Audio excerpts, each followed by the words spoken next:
బాగా పట్టొచ్చిందండి. రోజు రోజుకి లాభం చేస్తున్నారు. నా పట్టు సరే, నీ చేతిలో పట్టేది తగ్గింది. గుర్రాల దగ్గర బంతులు అరిగిపోయినాయండి. చేతులు పట్టు చెప్పిపోయినాయండి. డాక్టర్ చూపించుకోపోయావా? చూపించానండి. ఎక్స్రే తీసి ఆశ్చర్యంగా ఏం పని చేస్తుంటామని అడిగారు సార్. కాళ్ళు చూపించాలని చెప్పాను. అవి కాళ్ళు కాళ్ళు అని అడిగారు సార్. ఏంట్రా నా కాళ్ళకి కాళ్ళు అన్నాడు. ఎవరన్నా వాడు? అపార్థం చేసుకోండి సార్. కాళ్ళంటే స్ట్రాంగ్ లెగ్ అంటాం. ఇంకేమన్నాడు? వారం రోజులు అదే ఉన్నది కదా సార్. నీ సిన్సియర్ గా నచ్చిందిరా. నేను ఇంకో డాక్టర్ తో మాట్లాడతా, అతను ఇల్లు కలు ఏంటి మళ్ళీ నా ఫోన్ కనపడలేదు కదా.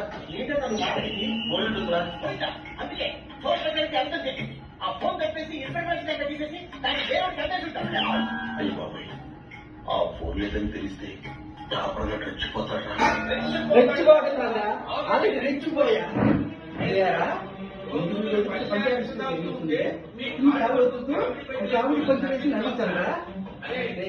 మీకు తెచ్చే బాధలకి బాడీ అంతా కలగలేకపోయిందిరా.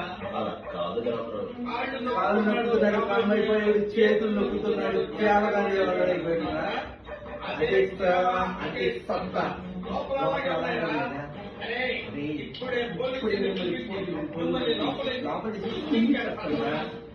ఫోన్ దొరికింది మళ్ళీ. బ్యాక్ ప్యాకెట్ లో ఉంది, చూసుకోలే. నిజంగా ఫోన్ పోయింటే మాకు కలిస్తేంది. వాడి మీద జారిపడి వదిలేమన్నావు. చూసావుగా వాడి విశ్వరూపం. అయ్యా ఏంటన్నావు? రా అన్నా. నేను సారని అన్నాను. మీకు సార్ వినపడలా? అదేమో మీరు రా అనుకుంటా. ఫోన్ పోయిందో క్రమం మీద పాటించలేదు. అంటే ఇంతకాలం ఒక్కసారి బస్ట్ అయిపోయింది. అయినా బస్ స్టేషన్ 1,00,000 ఫ్యామిలీ సార్ కూర్చోండి. కాదు ఇక్కడ పెట్టండి. 1,000 మంది అరెస్ట్ చేయించండి. మరి